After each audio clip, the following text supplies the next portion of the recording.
way, so we'll be starting in 2 minutes, if that's all right with you. Awesome.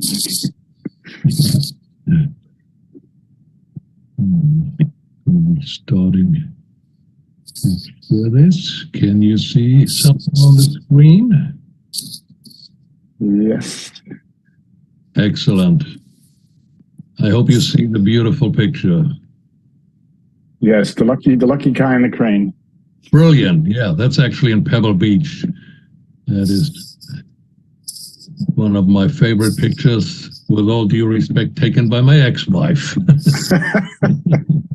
That's what I got out of the marriage. When we separated, I got to keep the rights for that picture. Sounds like a good story. Oh, yeah.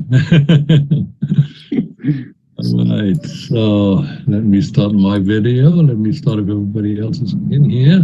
Hi, everybody. Hello. I got Jonathan there. Hello. Test. Brilliant. I have Kyle. Catherine. Everybody's pretty much logged on. Alex, Ben. How you doing? Hi, good. How's everybody? Well, thanks. We'll be starting in pretty much 1 minute. Actually, it's 18:05 already, so we can start. That's great. Can you hear me, see me? Is there any problems? Technically, everything's fine, I hope, I guess, huh? All good, I think. All good, my end. Yeah. Great.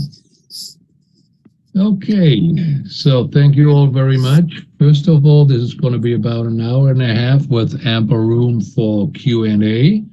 And we will be going through everything. Since this is a relatively small group, we're 7 or 8 here, we can keep it very casual. I actually prefer everything between 4 and 12. That's the perfect side. When it gets over that, it sometimes gets a little confusing. However, I do suggest that if you have any questions that are not urgent right away, to just jot them down and we'll go through them in the Q&A.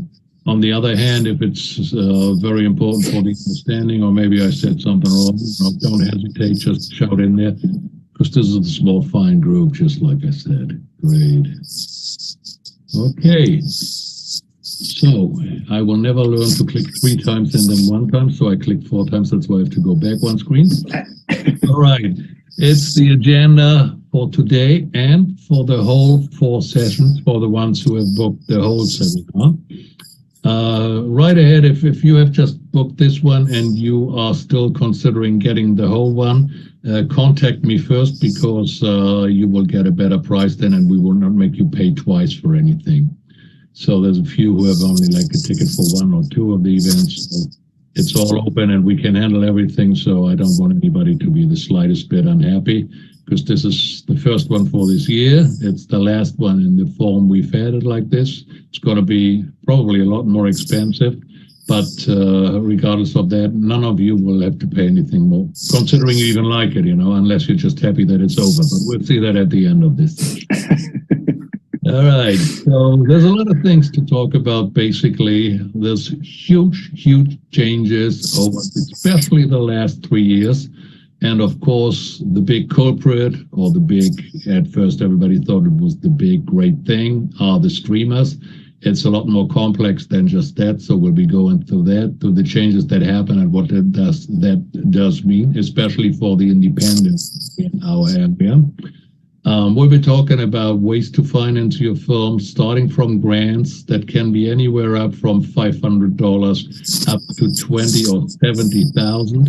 There's actually a fantastic grant out there. I always mention that before I get too deep into that in this presentation. But there's one from one of the camera manufacturers that will give you 60,000 US dollars and the service of a well-respected. They always have top DOPs and they change that annually. So there is quite some money out there that sometimes we forget in the beginning when we are starting to search for money. And since it's always, especially in the independent sector, some kind of a very detailed patchwork, it's important to know all the ways to go about it and the opportunities, because there's quite some chances out there. We'll also be briefly touching upon fellowships and labs in that presentation. Of course, Sundance being one of the top ones here, we'll be talking about that also in another context. One of the other presentations will be about the so-called MIPS, the motion picture incentives, which covers tax incentives. And that is a huge market and a huge part of the respective potential financing. We'll be briefly getting into that when I get into the agenda here, and we'll have a whole presentation about the details and some very fine working examples from the past, and some that are actually ongoing, because out of these presentations came quite a few very interesting, sometimes relationships, sometimes matchups and consultants. So we have quite some potentially interesting things, especially in partnerships with Italy. They pay about 40%, but we'll be getting into that in due time. Also relevant, of course, the investors, the banks, the distributors and studios. Will be talking about the traps that you could potentially fall into. Of course, we will also be talking about the good stuff. But I kind of like to, I even have a whole presentation that is called Horror Stories of the Trade.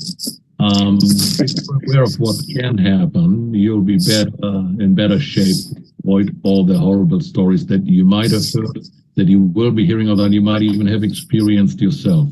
There's a lot of money to be paid in the industry, and unfortunately a lot of the money is money that you and I will or have paid in the past just for the learning process.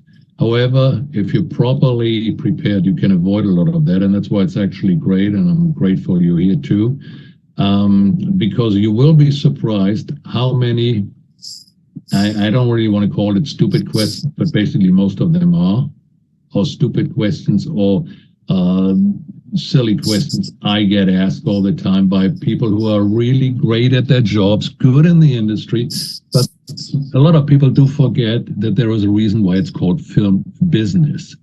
And if you're an artist and you work with the blood of your heart and you really like what you're doing, of course it's fantastic, and that's the basis for everything, and that's one of the unfortunately most underrated things, as we will be seeing, especially in context with the streamers. It is absolutely important, and it is the core of the business. We absolutely need that. And the business side, however, is not to be forgotten, because someone will take advantage of you. You let them. There's always somebody. The film business, there's very few things you can learn in there. I will give you 3 tips in a minute on the next slide, or one of the later slides, but be prepared. So the more you know about it, even if it doesn't affect what your job is, may you be a writer, may you be a DOP, may you just be an intern so far. There's a couple of good internships too, but I have some of them on the film portal eventually. All right, we'll be talking about development hell. I put the hell in brackets, but once we're through with that presentation, everybody calls it development hell. You will also probably know it if you have worked in development or tried to get your own project developed. It's incredible what can happen, what will happen, and I will even supply with a couple of examples of even hits, box office, total hits that turned out to take between 13 and 27 years to get on the screen.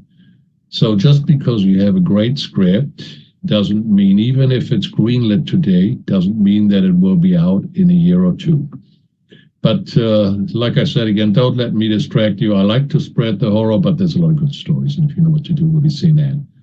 We'll be also looking, and this is probably the biggest bottleneck these days, about the distribution.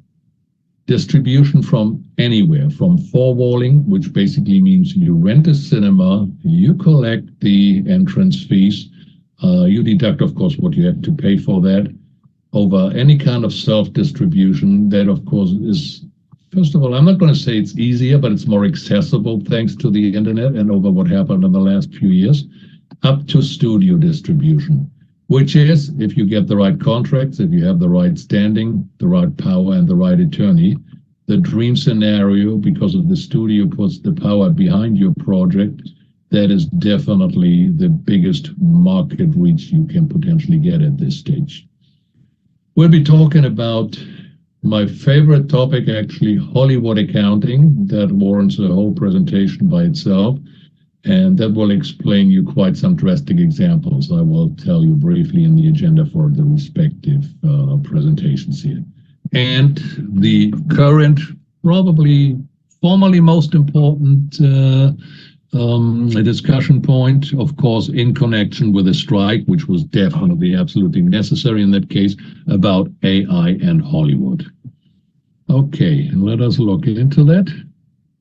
So briefly, an overview over the development. We'll be talking about development financing, which is quite an interesting point. At this stage, only so much.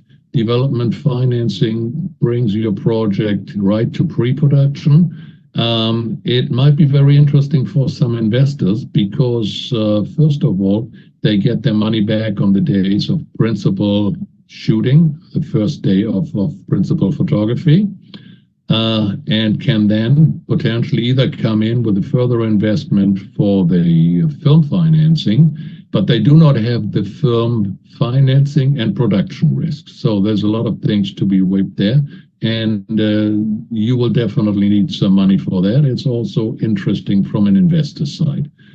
We'll be talking about the respective strategy and the documentation, and we also have Q&A, of course, afterwards. And my experience shows that Q&A is anything from 0 minutes to an hour and a half, but basically we try to keep it in about half an hour. I'm also always accessible for you. You have my emails now, so if you have any questions that might come up in the meantime, absolutely do feel free. We can certainly answer a few of those.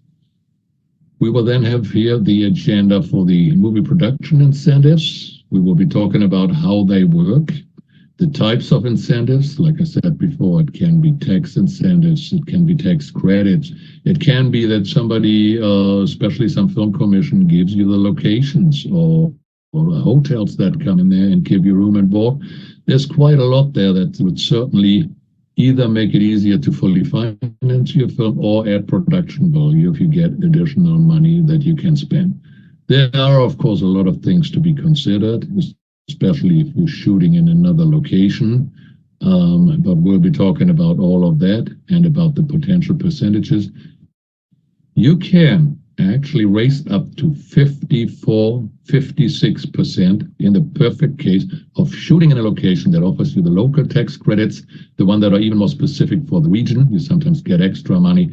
For example, if you've seen any of the films coming out of Georgia, and that's a lot, as we all know, Georgia is spending more than 800 million per year on these incentives. You get another 5% if in the end credits you will show the Georgia peach, the sign, the logo of the film commission. So there's like a lot of things that you will be learning in this one, and that can quite seriously add to either the money for your production, or which I also like to do, and especially if you're raising money, it's a very interesting point. This is money that is coming in securely after a certain time. And if your liquidity allows it, to use that to pay back your investors and thereby reduce the risk already, makes it a lot easier sometimes to raise the funds for your films. Here, just to give you an impression of how much money is available here, we have the US, everything except for the gray states, and we have the same for Europe, everything except for the gray states, offers you these incentives anywhere between 10, 20, 30, 40%. And we do see, of course, here some very good established ways of work. And I think today we're mainly British here, correct me if I'm wrong. So the UK, for example, has now established just last year a very good co-production working relation with Italy. Italy giving you 40%, being a dream location, and something to be seriously considered, of course. And the weather, just look outside. It's quite an alternative to the UK weather, if you ask me. But enough of that. You see there's a lot of money out there available pretty much all around the world. And we will have a whole agenda, of course, too, but a whole presentation on distribution. And distribution is the bottleneck these days. Let's just look back 20 years, and I've been in the business for unfortunately more than 20 years, or fortunately, depends on how you look at it. Either way, there was a rule of thumb back then that about 400 big movies were released every year. 400. If you look out there right now, regardless of even the facts, how many low budget or no budget films are out there, it is rather more than in the 5 digits, I would say. So first of all, the competition for the eyeballs is a whole lot bigger. On the other hand, the delivery options have become bigger through the internet, but of course, much more separated into little districts here. But we'll be talking about, first of all, the classic strategies that still do work, provided that some of the parameters are met by your project. We'll be talking about the 3 stages of distribution, because it starts with the licensing. It goes on with the marketing, which also costs a lot of money. You all know the number that basically you say for $100 million box office film, $100 million budget film, sorry, the P&A, print and advertising, the marketing is another 100 million there. And on top of that, also the logistics, because you will still have to get the copies, be it digital, be it celluloid, you have to get them to the cinemas to get them seen. We'll be talking about the film festivals and the film festival strategies. And no one's been here before, apparently. Sometimes I get people who come again, quite frequently actually over the years. And you will notice that I always update these presentations. They are always, of course, based on the business itself, but everything is current in there.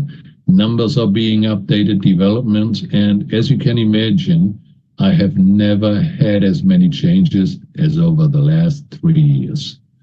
And just one example right now for a current news from actually these days is the fact that among all or most of the festivals, actually even Sundance does not seem to be watching all of the submissions.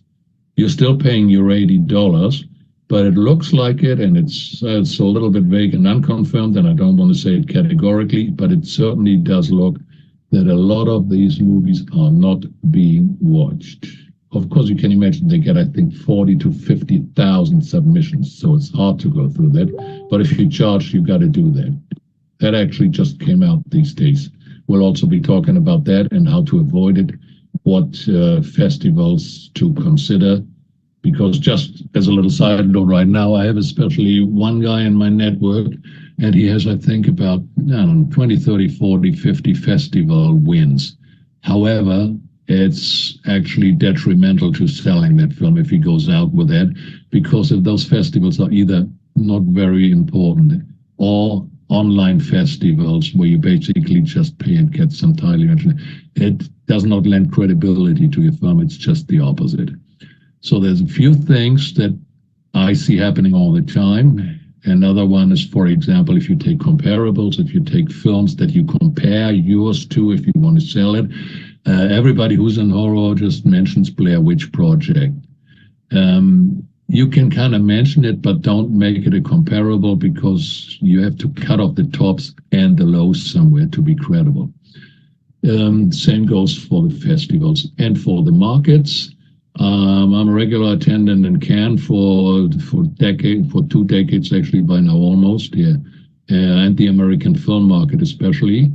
American film market just happened in November again in Los Angeles. I don't know if anybody of you has ever been there. It used to be fantastic, but it's gradually gone down and down and down, and they will have to do some heavy reviving. The biggest advantage, of course, is that it's in November in Los Angeles, in Santa Monica, and of course the weather beats anything else except for maybe Cannes. All right, we'll be talking about producers, reps, sales agents, and distributors who will, of course, sell your film. There's a lot of things that you have to take into consideration. We'll be talking about aggregators and streamers. Aggregators is basically the same thing as sales agents used to be for international sales, but they bring your film to the streamers, and generally for a lower commission. Why that is not necessarily a good thing, unless you have everything else in place and a good attorney. will be explained in the distribution agenda.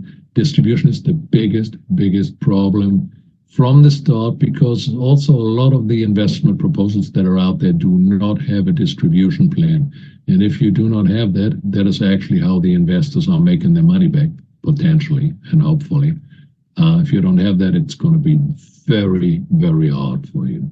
And we'll be also talking about some fine examples of self-distribution and profitable good ones. The agenda for Hollywood accounting, which I already said is my favorite here, starts pretty much with me offering you the opportunity to invest in 10 films: Star Wars, Forrest Gump, My Big Fat Greek Wedding, and those 10 films, 10, had a combined box office total of $7 billion. Not million, $7 billion on 10 films.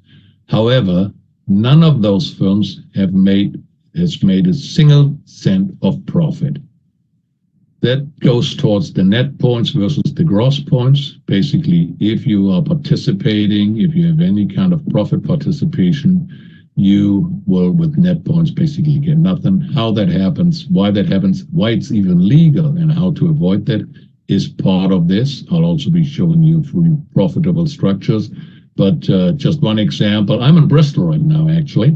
And pretty much down the road from me lived David Prowse, who played Darth Vader in Star Wars.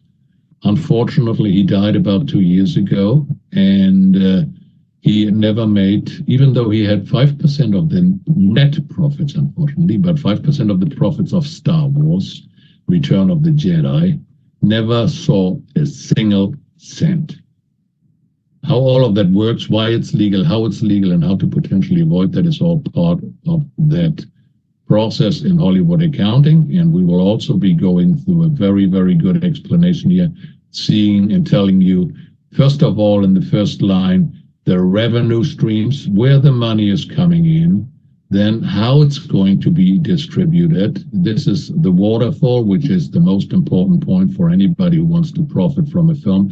How does the money that's coming in get distributed? What money goes out first and leaves how much to then be distributed to? How this can be influenced by some gross profit participation, for example, and therefore make it impossible for everybody behind it to make any money, is something you need to know. So as a little rule of thumb, and that goes for a lot of businesses, try to get as much as you can first, like kind of take the money and run. Or you have to be extremely strong and in a perfect situation to negotiate. Little side note, I do see there is something in the chat. If it's urgent, ask me. I can never look at the chat and present at the same time, basically. But we will certainly get to it in the Q&A. But if something's burning, just unmute yourself and shout, "Stop, Roy." Okay.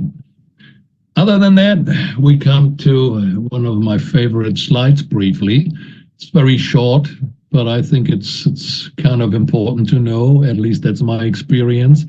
You cannot really learn very much in the film business or from the film business that you can apply to other industries. Sometimes you can, sometimes you can't. But there are 3 golden rules here that you should obey, that everybody knows. And I will briefly get into that. The first one, and it's mandatory to know, you might have heard it, is William Goldman stating, "Nobody knows anything." And you can basically use that quote pretty much anytime, anywhere. It's always right. And William Goldman knows what he's talking about. He's a little older. Some of you might not know him. He's also written a fantastic book, Adventures in the Screen Trade, which is already quite some years old. However, it's still recommended reading. I would put it on your list, Adventures in the Screen Trade.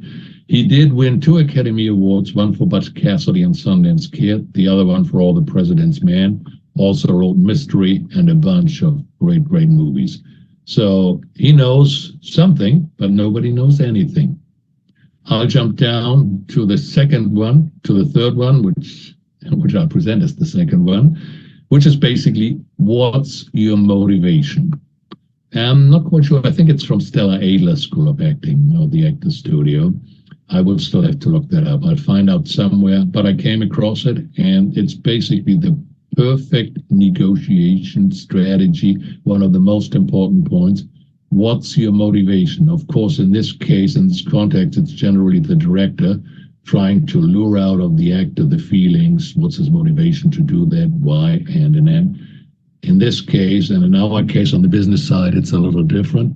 What's your motivation here means, what is the motivation of the person opposite to me on the other side of the desk? What do they want out of this? What is their motivation to either give me a little leverage here or demand more? Is that something I can meet? Do they really say what they want? Are they, in this business, there's a bunch of sharks. Not the last reason why Sharknado was such a success, I guess. But what's your motivation definitely teaches you to look at the other side, know what they want, and in a perfect world, being able to align your system with their system and getting something here, the classical win-win situation. But be ready and be aware that 9 out of 10 times somebody's trying to take advantage. So you have to know what their motivation is in order to counter, to avoid the traps, and to spend as little as possible on the third quote. While one is from William Goldman, famous screenwriter, the other one from a famous actor studios. The third one is from somebody not so famous, that is me, but I love getting on my students' nerves, or my attendees' nerves in this case. It is attorney, attorney, attorney. Every cent you spend on your attorney is worth it, provided you find a good entertainment attorney who knows what he's doing, and there's a couple of great ones out there, but they do cost a little money. However, anything you can do is to be looked over by an attorney. Do not sign anything. Do not make any napkin contracts. One of the top attorneys in the business, Guy Moore, great guy, by the way, in Los Angeles, unfortunately for the British part of us, but very well respected and been in the business forever. He actually says nothing is simpler than a contract, because all it is about is money in, money out, and control.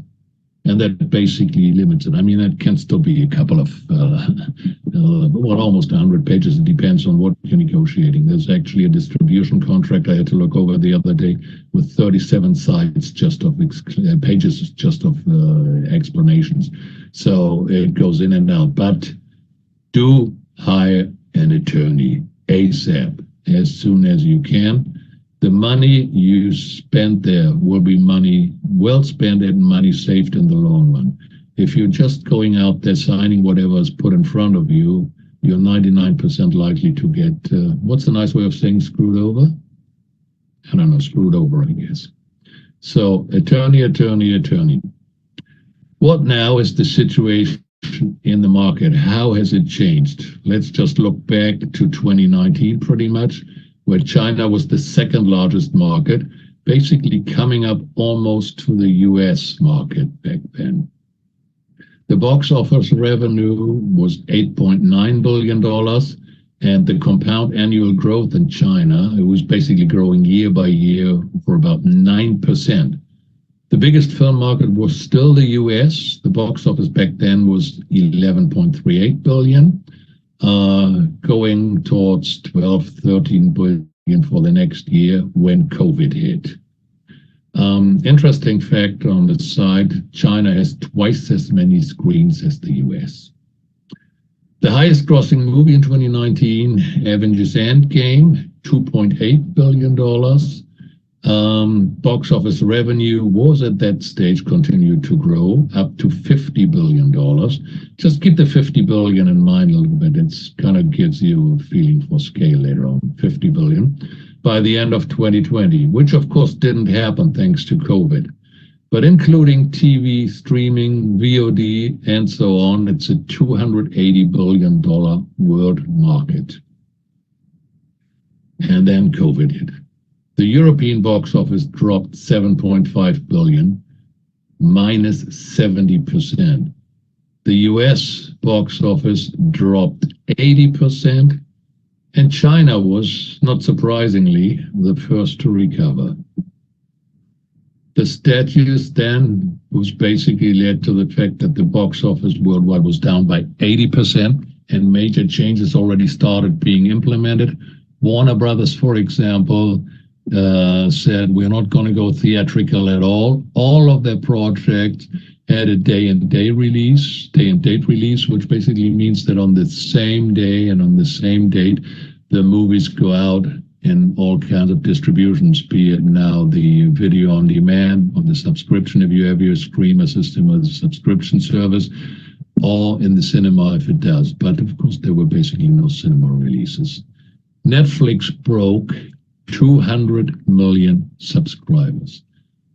High demand, extremely high demand, of course, at that time, with a reduced production and still the theatrical bottleneck, because of course you couldn't show much. That all led to the fact that we generally had a 20% cost increase due to COVID, due to the COVID regulations, the bonds, and of course the insurance. All of those prices were rising.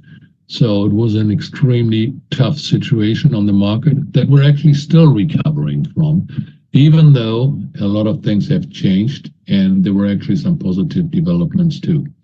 So in the meantime, we have seen the launch of Disney Plus, Apple Plus, HBO Max, Paramount Plus, Peacock, Discovery, and everybody else here in this case.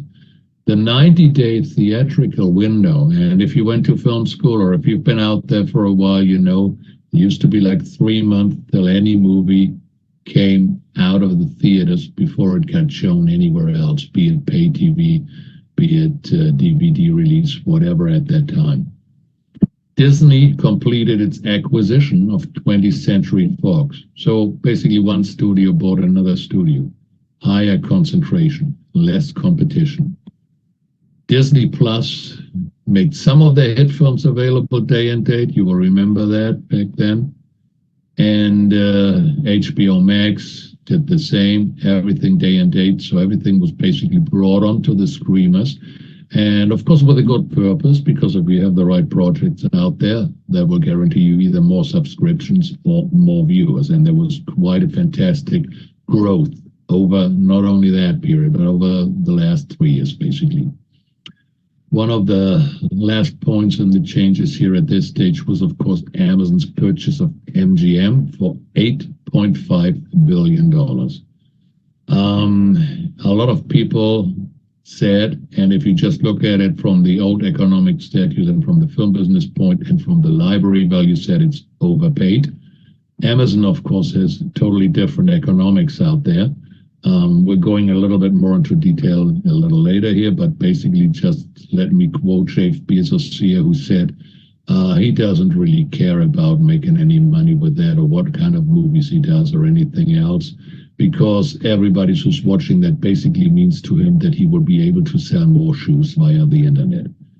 So if you can use that as a marketing tool, of course, you have totally different economics from you and I or anybody who's in the business to make money with like one project or one film. That's also the reason why they can overpay and finance some productions that nobody else would pick up. Netflix became the most active studio, and actually since 2019, they came out with 124 movies, which was more than Disney, Warner, Sony, Universal, and Paramount combined, which also tells you a lot about the power shift and the shift of money also in this business. So when we started that, and you may remember I said I always update these things. I never had to update more than pretty much this and the next slides. We started with, in 2019, basically 10 companies that were out there. Briefly here, YouTube has one of the biggest viewerships by far and is one of the biggest providers out here. If you just have the regular YouTube every once in a while, click on a clip and you watch it, you might not be aware of it, but YouTube is a power in here. Another power, going back briefly, for example, when it comes to DVD sales in the time, and still goes to physical media, is, and that's always a big surprise to everybody who's never looked at it and hears it for the first time, Walmart. If you get your product listed in Walmart, the DVD or something, it is the biggest revenue maker for that segment. So, always be very open, look around. There's a lot of things to know about there that do come as a surprise, even if you have a lot of knowledge out there. But, be prepared for anything. Be prepared here for also quite some numbers, because over 2 years already that went up to more than 250 companies. Then I did it again at the end of last year pretty much, and it was 1,000 plus. Those were the actual numbers at that time. And then I kind of stopped updating it, except for two in this year, and putting in the next slide that shows you what we have right now. This is just an overview and all of the different segments like diversified streaming, OTT platforms with Disney, Apple Plus, Hulu, ESPN, all the big ones out there, Amazon Prime, YouTube, and Google. SVOD, subscription, like, of course, Netflix subscription. AVOD, advertising, video on demand. TVOD, transactional video on demand, which basically means you pay for each and every movie. Then pretty much coming out last year was FAST, free advertised streaming, advertising supported. So, of course, they started taking ads in there. Don't we all remember the beauty of watching movies uninterrupted when they came out at first? Pretty much all the streamers did that. But now we have all of these different ways of bringing your film out there. And it's a highly segmented market. So getting your film in front of the right eyeballs has become a little bit more complicated, and you want to get it out wherever you can. The newest thing actually that only came out this year pretty much is VMPVD, which is like virtually delivered. I'm not even quite sure about the acronym anymore. I've Googled it and I decided against putting it in here because all it says, it's important enough, but this is just delivering regular program channels via the internet, which is part of the whole segment and which is something we've seen, and especially in the TV market. What we see is the change from, we had, of course, terrestrial TV, then we had the whole situation of cable, and cable is now basically more and more replaced and basically very soon to be totally replaced by the internet. So those are major changes out there, major changes also in income streams for the studios. That's why there is so much going on in regards to consolidation and vertical integration, studios buying every part of the value creation chain, and of course, all parts of the distribution, thereby creating another bottleneck. And that leads to the fact that we will have actually we will already have that more or less, 3 new gatekeepers for the distribution and for the media industry, namely Disney, Amazon, and Netflix.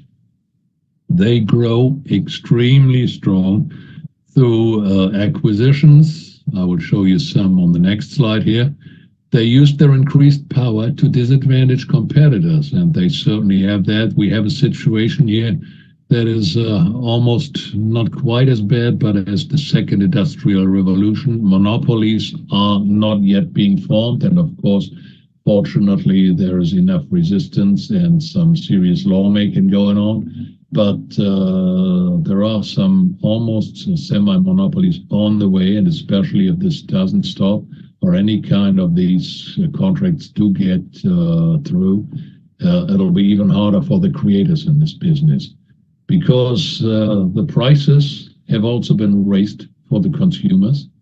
You know, the good old trick, give everything for free first and then start charge more and more.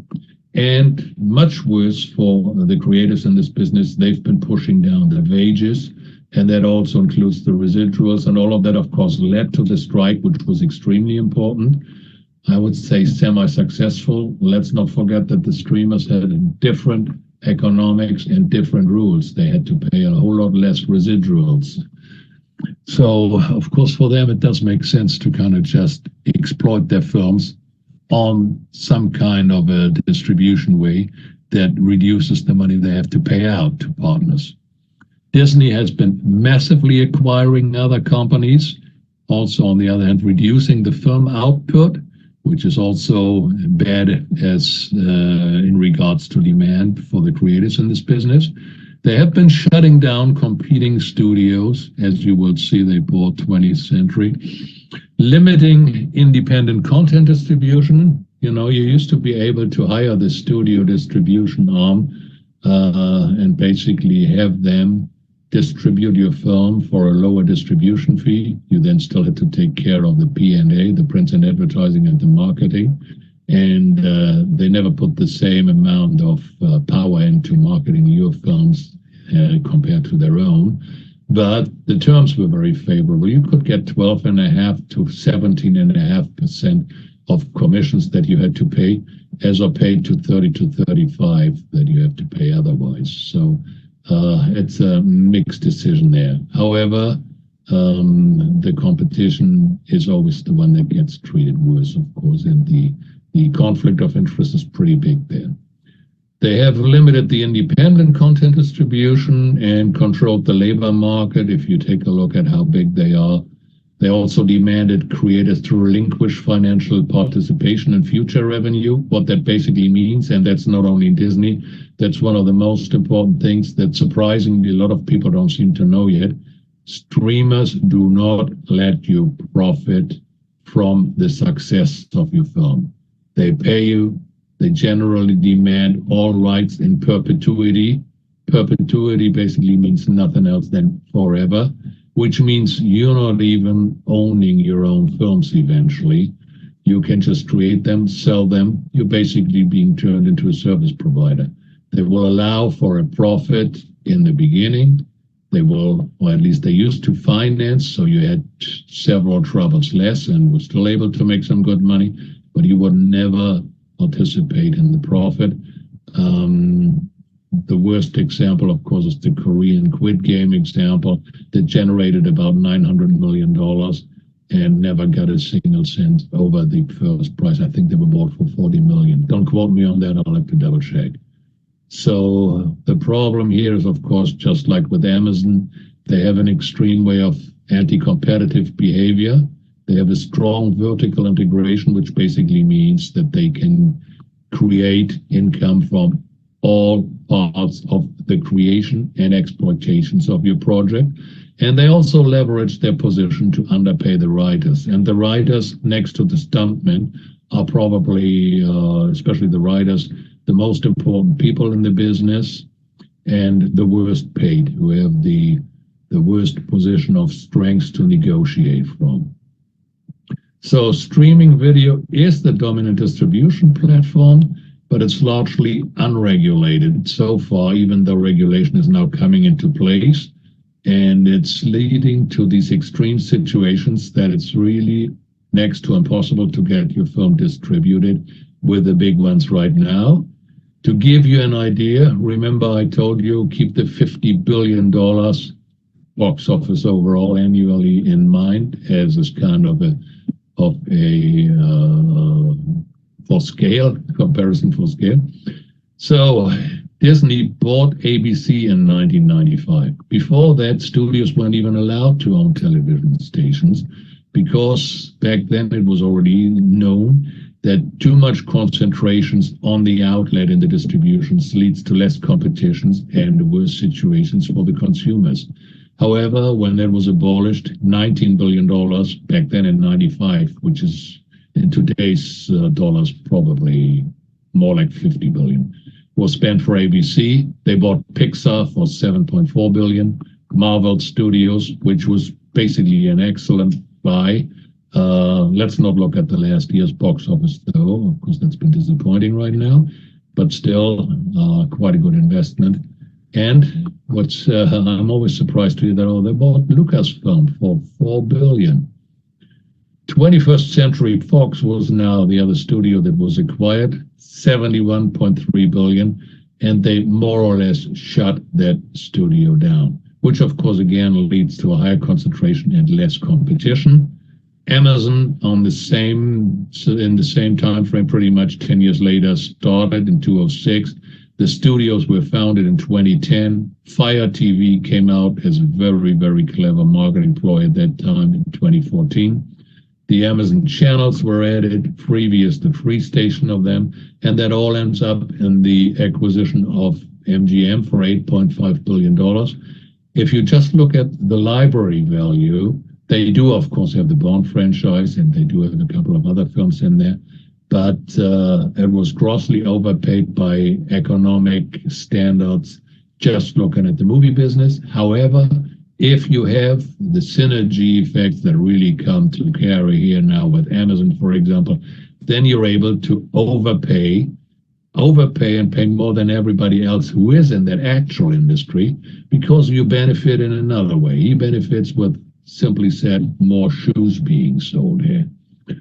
The other thing is the attention and marketing expenses. So what, for example, Apple did, what Amazon did, they financed some of the $100 million films that were not financed by the studios for a good reason. But they have different economics behind that too, because just the attention that brought them, so-called media dollars, by being mentioned, by being in the trades, being in the newspapers, being all over, as financing the new Scorsese movie, and. That led to the fact that they could easily pay $125 million for a film that didn't really in itself bring the money right back per viewership, but they also included that more or less in the marketing. And you can only do that if you have access to everything, like these big conglomerates do have. And don't make me sound like communist here, but I do believe in fairness at least. And the unions definitely did need to strike, and the situation just gets too close to a monopoly here, which you will probably even have seen out there when you were trying to distribute one of your last movies. We'll be talking briefly, if you like, about that too in the Q&A. So Netflix, basically being the starter here, was an innovative and competitor here, and is the largest streaming service, still is. They've recovered pretty well from the stock price decline last year. You might have noticed, at least I did, because my ex-wife now moved to Paris, so I'm not longer in the Netflix household. And they're pretty good at figuring out that I'm not the one watching. And if I really want to watch, then I'll either have to pay, or she has to send an email to be released. They did that pretty cleverly, I'll have to admit it. I was actually getting off Netflix at the time because I have all the streamings, and it's just my watch list is too long. But every once in a while something comes up there that I do have to watch. So now I'm still considering to either spend the money, which is a lot more, as you will see in the next slide, than it used to be. It basically doubled their price over the last couple of years. And talking about current news and updating, I have the news from this week.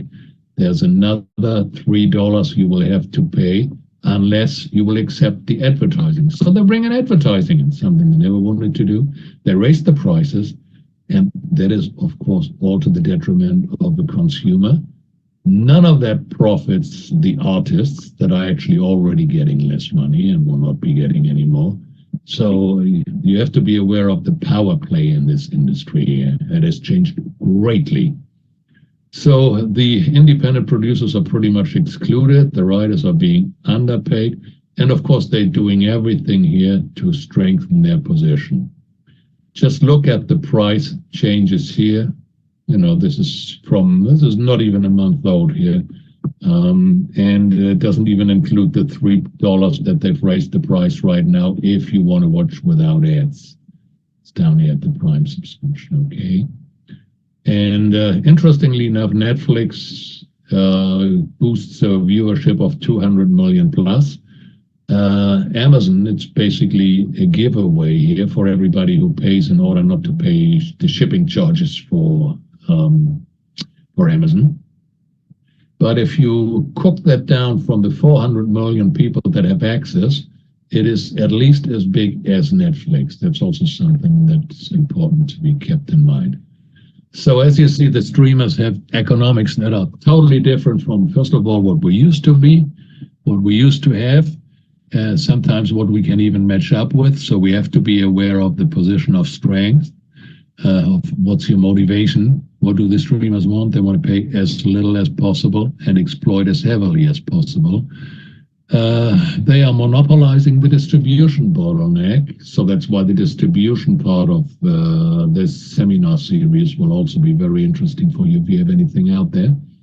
They pay no back end, no overages, and reduced residuals. They did get the regulations back then that gave them a unique position to be able to establish this industry. However, now it is so big, they will have to be taken by the responsibilities eventually. But the reduced residuals also lead to the fact that you see here in the last line. Why do a lot of these shows now only do get 2 seasons? How do they pay $200 million budgets, which is what I just explained on the last slide, how they are able to afford those budgets and how to monetize them in another way. But why only 2 seasons? Because after 3 seasons, the residuals would go higher. So they just decide, unless it's like the thing they desperately need, they just cancel shows after the 2nd season. You might not hear that out there. I've never heard that before, but of course you hear that from industry sources that are familiar with that. So basically what's happening is cable is being replaced. We have the same situation when cable replaced terrestrial. Terrestrial is pretty much dead unless you live in, I don't know, well, maybe not too far from Bristol. There's some areas where you probably need terrestrial, but generally terrestrial is dead. Cable will be dead. We had the cable cutting already for years going on. And just looking at distribution, for example, sports, ESPN, and the National Football League, NFL in the US, they will all have their own streaming channels. Everybody's going out there. That, of course, also leads to further fragmentation, makes it also sometimes harder to get the eyeballs in one place. So the distribution complex, the distribution complex is much more complex. All right. Okay, so basically, we have seen a lot of, I'm not going to say negative or worrying, but things to be aware of. There are chances, there are options, and like I said before, I like to raise the horror scenario, but there's also good scenarios. So there are ways to finance your film, and if you look at that, we'll also be talking about that in the respective series. If you just look at the equity, hopefully in a perfect world, you get 100% of your film financed, but any of that money can come in there from 0 to 100%. Tax credits, let's be realistic, I could move up to 56, but anywhere between 20 and 40%. Gap financing is still there. It says 10 to 30%. 30 is basically super gap. Rarely ever happens these days, but 10 to 20%. Co-productions and pre-sales can bring you 20 to 70% of the budgets, and there's some good co-production treaties, especially for the UK. Grants can bring in 5 to 10%, and product placement deferrals, basically deferrals meaning to say not getting the money in the first position or while during shooting, but getting paid back after money keeps flowing in. That all leads to another 5 to 10%. Unless, of course, you're James Bond, then 100% is pretty much paid through private product placement. But if you add all of that up, you will see that the budget pretty much can reach anywhere between 60 and 260% of your budget. So it is possible to get your film financed at any level, provided, of course, it's a good one. It doesn't even have to be a good one. Don't take it personal, sorry. But we all know what's out there, so it has to be marketable, and we all need a little bit of luck too. But it's possible, and so it's potentially good for you, just like it's good for you. And I'm not quite sure. We haven't really met yet and got to chat so far, but I see that especially in students, but also in a lot of people that have been in the business for quite a while, even some very reputable people. And I do understand it because I also have to take this to my heart. But the very important things are for you to have a good social media presence. You will see that also in the distribution channel, or you will have heard about the case, it was about a year or two ago, where an influencer got a film contract for shooting 4 films, only because she has between 600,000 and 1 million people, followers that she had at that time. So that is definitely something to be considered. Have you updated your IMDb? Do you have a current website? Unless you're really well positioned and you don't really have to, which is basically south of Spielberg, nobody, you definitely need to have that pretty current. IMDb has probably lost a little bit of its value. I'm not quite sure. I'd be interested to hear your views about that too. but definitely make sure that you have a good social media presence out there. And, if you got it, flaunt it. Do it the American way. Definitely go out there. Also, past successes that you have. I'm sorry. I'm really not good with the clicking thing. My trigger finger is not good here. I feel like Baldwin. Okay. Your past successes might be very relevant for raising money, for either finding jobs or people you work with. So it's basically like writing your CV. If you have anything back there, I'm not saying unrelated, but somewhat related to the film business, even though it's not in film, it definitely gets you ahead, be it writing, be it theater, be it publishing, anything media related. Just put it all together. Excuse me. Let me check. Yeah, it's an hour. My voice goes. Excuse me for just 1 second.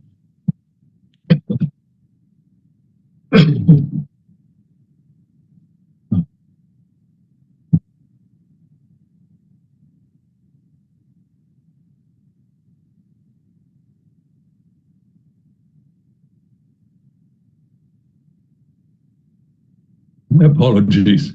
All right. So also what I find is that a lot of people don't really read the trades. So Variety, Hollywood Reporter, Deadline, they are all online. If you want to go deeper, you will have to pay, but just for the general information, and a lot of information out there, it's all free and available. Do go out there. Make sure that you know what's going on in the industry. Okay, excuse me again, my voice is back. And if you would like to unmute yourself, I will also look at the chat right now. So I hope you have a bunch of questions.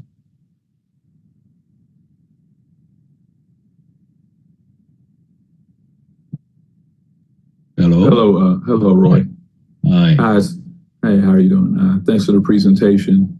What I wanted to know was earlier you had a map with the tax credits, and you had like green, Yes. orange, and so I just want to know what the green, the orange, what that actually signified.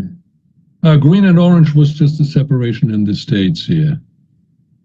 So Okay. let me go back there so to make sure that I answer properly.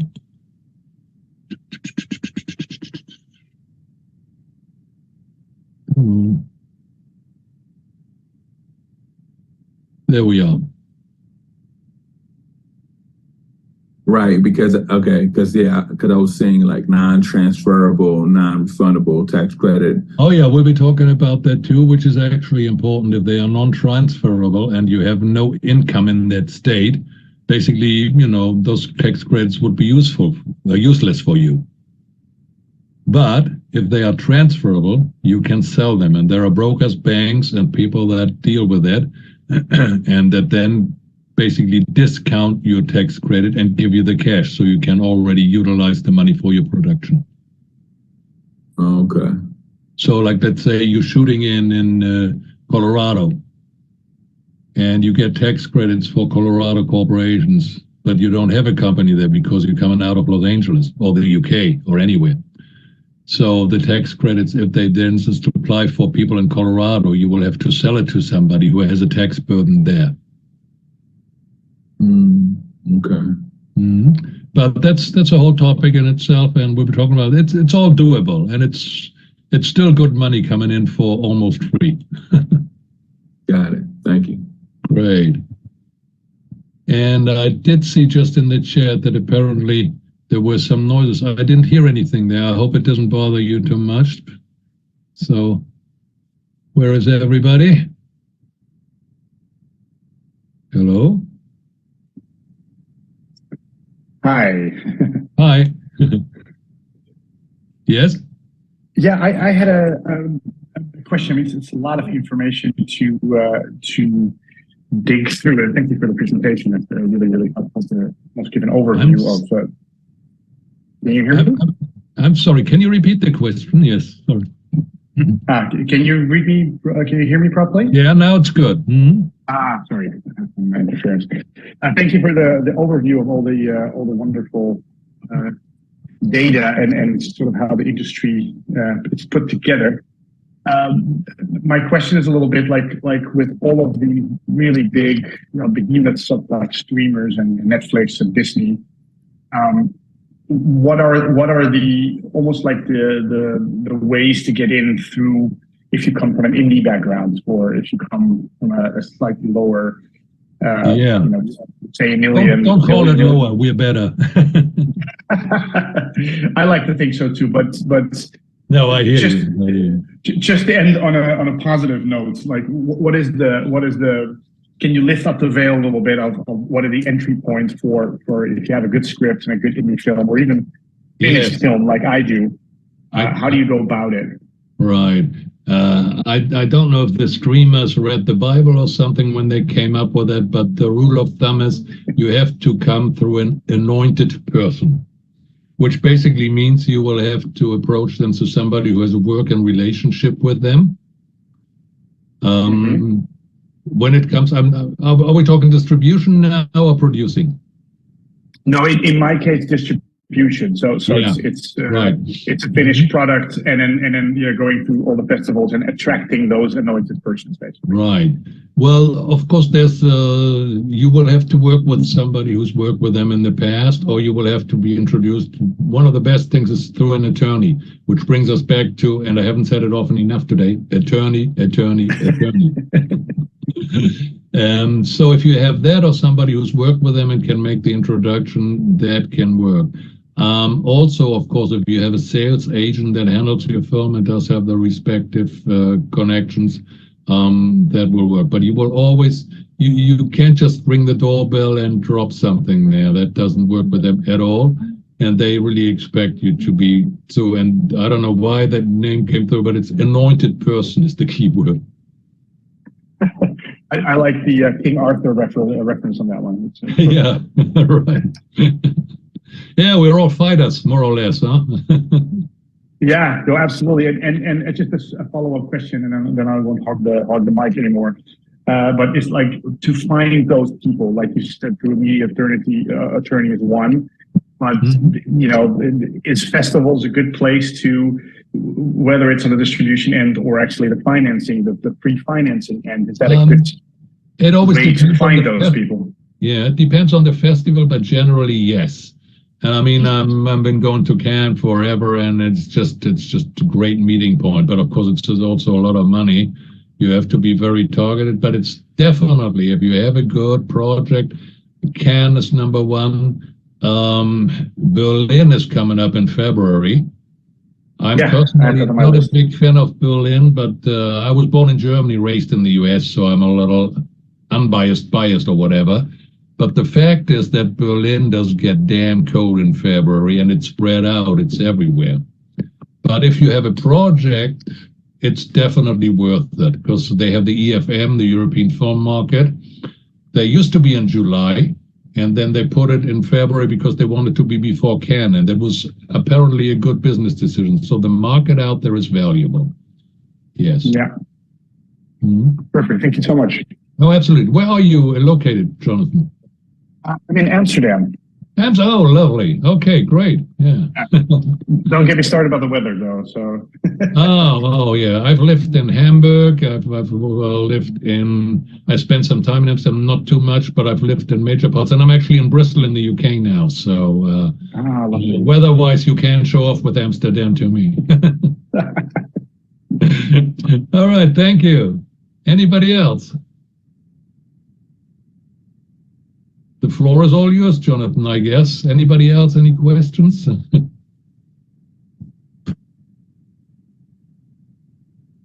Yes. Yes. So, what is your take on like creating like a Patreon and having people watch your projects through there? That's not a bad idea. Either in the initial stages of shooting, marketing, and getting them involved. Yeah, that is definitely something to be considered. Okay, and then another question, in terms of dealing with distribution and or dealing with let's say like Film Hub, and you're trying to find distribution. Yeah. How do you hammer out? I know this is kind of a vague question or ambiguous question, but how do you go about like striking up a good deal in terms of getting your profits? Because I remember you said that you usually it's something like you may get all the money up front, because after that they just pretty much own your project. And what stipulations could you put in place that can I guess protect you from that? Well, that's two things. That's also a whole presentation for one thing, and that's also a whole work for an attorney. The thing is that you will really have to watch out for, first of all, is the reputation and the past of the distributor, because there's actually people out there that say there is not a single honest distributor out there, or the small ones. So you will have to be able, let me just get from the generic ones, get started there. You will have to make sure that they have access to the markets and to enough of the countries that they are selling for, that they have some kind of a reference and of a record over the years. And you will have to go even deeper in that. You will have to have the right to audit them. You will also have to always check for yourself, because I constantly hear cases where somebody finds his firm is popping up in some other country out there. So that the most important step is finding a reputable one, which is already very hard.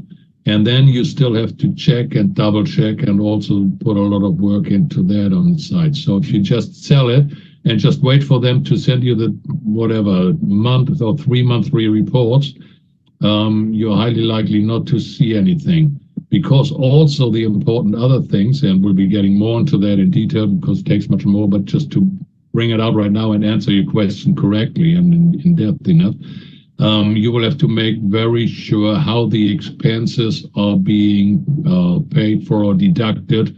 You will also have to cap the spending, because if not, the distributor will just incur all kinds of charges, and you'll end up like Michael Moore, who's still suing Weinstein, because he just took a charter jet to Cannes.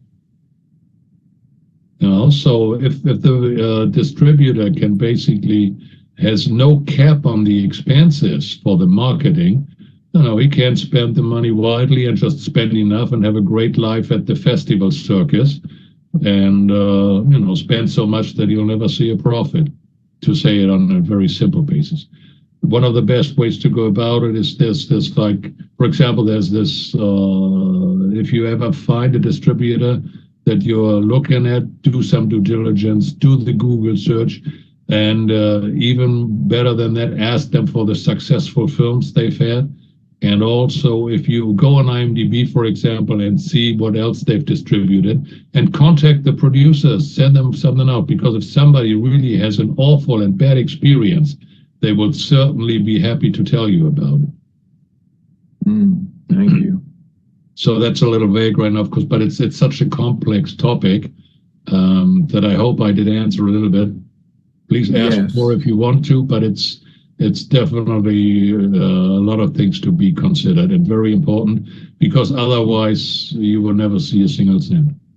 Wow. Yeah. It's a shark tank out there.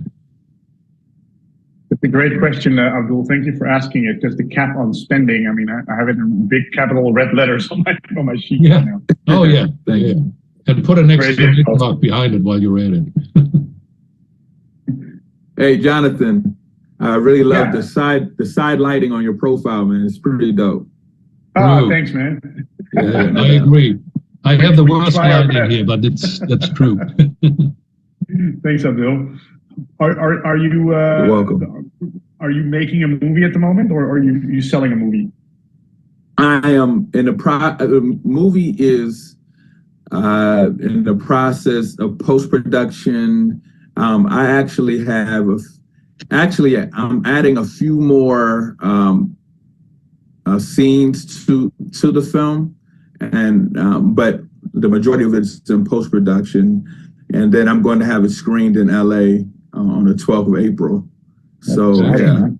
So I'm really taking like the four wall approach right now, and then from there, working on garnering some like attention, and I'm also going to take it to we call it the DMV, which is DC, Maryland, Virginia, which is where I'm from. Taking it over there and screening it out there as well, and just creating some, I guess some notoriety or some eyes on the project, and posting it on social media and things of that sort, and then use that as a reference and a calling card, that I actually exist. Yeah. What's your target audience? My target audience for this particular project is just anybody that's in a relationship, right? So it's a relationship type. It's not a romantic comedy or anything like that. It's actually a dramedy. And so how I have it set up is it's called The Pushover. The film's about a guy that just got out of a rocky relationship, and his friends held a holder intervention in hopes of preventing women from walking all over him. And so what we did was it's a narrative / documentary. So what I did was I interviewed. We shot all of the narrative and everything, and so we interviewed. We showed scenes of parts where there's conflict in the film, and then we showed it to a variety of people, whether it was a barbershop or whether it's a hair braiding salon. It could be whatever, and then from there we captured their responses, and then we put that in the film. And then we also created a discussion, open forum, where we just talked about relationships. We talking about gender roles. Can a woman be the head of the household so she makes more money? Things of that sort. And so that's how I have it set up. Is it's going to be a narrative, and then maybe for 10 minutes of a documentary style, and then until it gets to the very end of the film. All right. Good luck. Keep us posted.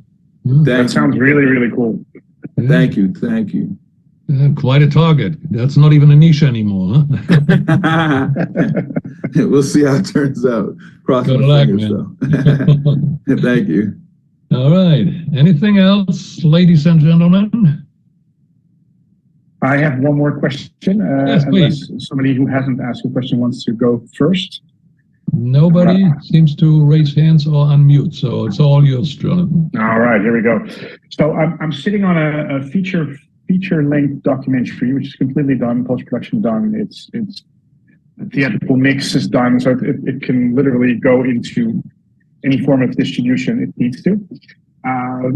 We have quite a substantial budget, especially for Holland, for Dutch, for Dutch standards, and we were very lucky to finance it completely by private investors. So we've got a shared agreement.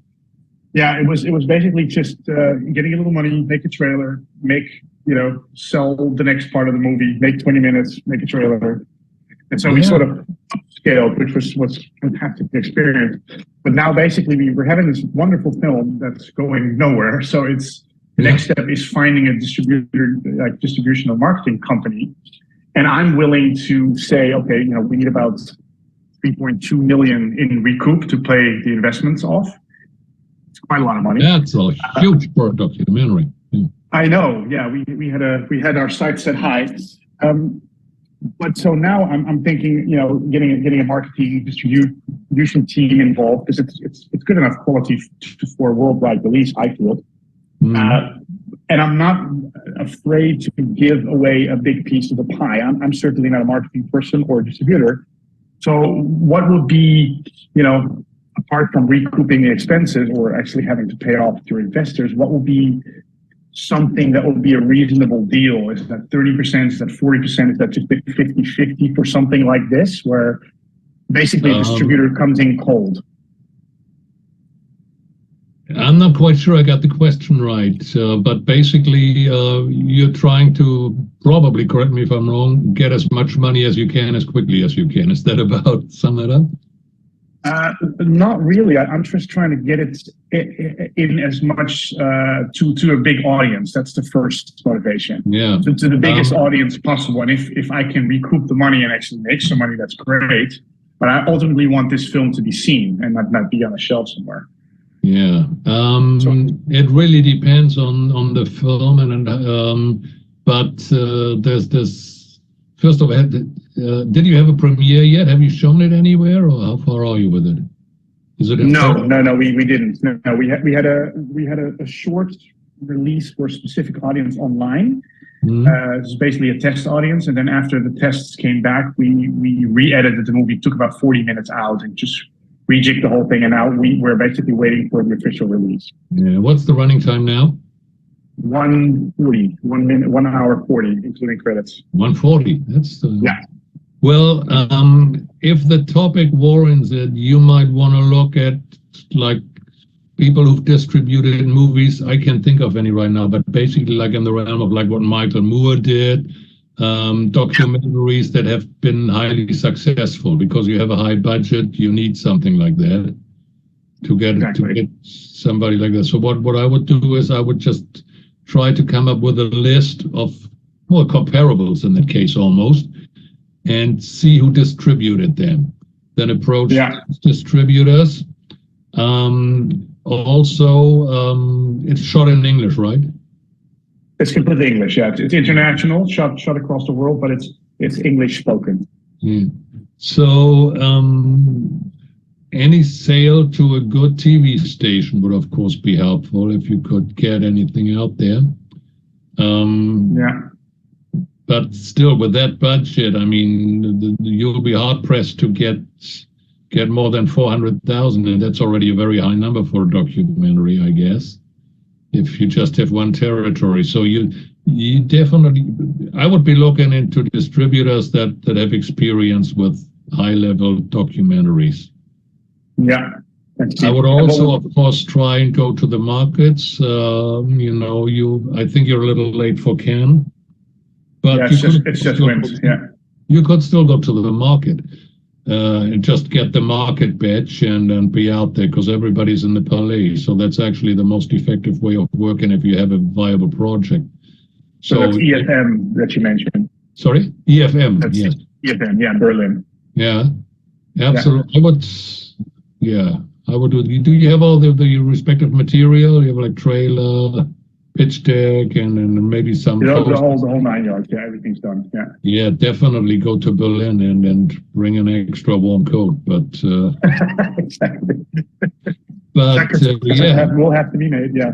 Go there, get the badge for the EFM because it's the problem about Berlin is that it's like everywhere. You always have to get dressed, undressed, go move over here, move over there. It's not as nice as the Croisette, for example, or even American film market that used to be very good, and then just at the one place or two. So you should be close to the EFM, which is a little bit away from like the top hotels where you have all the meetings. But yeah, be prepared to go to the hotels. And definitely near the EFM because you have a finished project out there and you want to talk to everybody who's in there and get the badge. Yeah, perfect. That's very helpful. Thank you so much. Same for Cannes, of course. Absolutely. Yeah. All right. Yeah. Perfect. Anybody? Anything else? All right. Yeah. Oh, hi. Okay. Yeah. I'm just wondering, is there anything around the U.S. that you would suggest that would be similar to like Cannes or the market? Well, there's Toronto, which has already came a long way, but then dropped a short way again. Toronto's September-ish. You do have, of course, Sundance right now, pretty much, which is even colder than Berlin if you're unlucky, but okay. What else is in the U.S.? That's actually one of the things that I always find funny, that New York and London don't really have these big things going on. So, where are you located? You in Los Angeles or? Yes. Yeah, you got everything in front of your door anyway. So, AFM, of course, is over and has not really developed very well over the last 2 or 3 years, but it's still out there, but it's only in November. It used to be one of the central points in the year. I'm not quite sure how it'll all play out now, because they've also changed the location, and Jonathan Wolf, who used to be the manager, just retired the year before this happened. So we'll have to see how that is. But AFM is definitely for you big. What else? Toronto is September. And of course, Los Angeles is 24/7. Huh? So are you looking for distributors, for markets, or what's? I'm kind of just exploring this. I don't have a product right now, so I'm trying to learn the ins and outs of everything. Okay. Well, you got everything in front of your door pretty much. I mean, LA is where it's at. There was actually, I don't know, I think it was the Sony president or somebody. He said, I don't understand why we have to meet in Cannes, basically. You meet all the same people that I just have to step out of my door to see them, and then we all come here. So you're in the best of all places. I miss my home. Okay. And especially in the winter in the UK, or at Berlin Film Festival, where it's even worse. I certainly miss California, that's for sure. Yeah. Does that answer your question, or do you have anything else? No, that was good. Thank you. Great, sure, yeah. And like I said on the one of the last slides with you, get the trades, look at what's going on. There's constantly things going on. And network. You working on feature, Kyle, or documentary, or TV? What are you doing? So I'm in between everything right now. I'm currently writing a few shorts that I might be turning into a feature, but I'm actually working with Abdul. Ah, excellent. Yeah. Mm-hmm. All right. So you got my number or my email. You know what else is coming up. I'll also be sending you the information then respectively, the ads. And if you want to participate in the others, unless you've already booked, some already have, let me know. And also I run the filmportal.com. It's free and easy to sign up. So if you want to stay in touch, and if you have any further questions, I know how it is. We all hang up and then the questions come to our mind. So feel free to just send me a mail, all right? Perfect. Thank you all very much. Thank you so much, Roy. All right. Thank you very much. Appreciate it. Thank you very much. Thank you. Bye-bye. All right. Thank you and good night, everybody. Good night. Ciao. Good night. All right.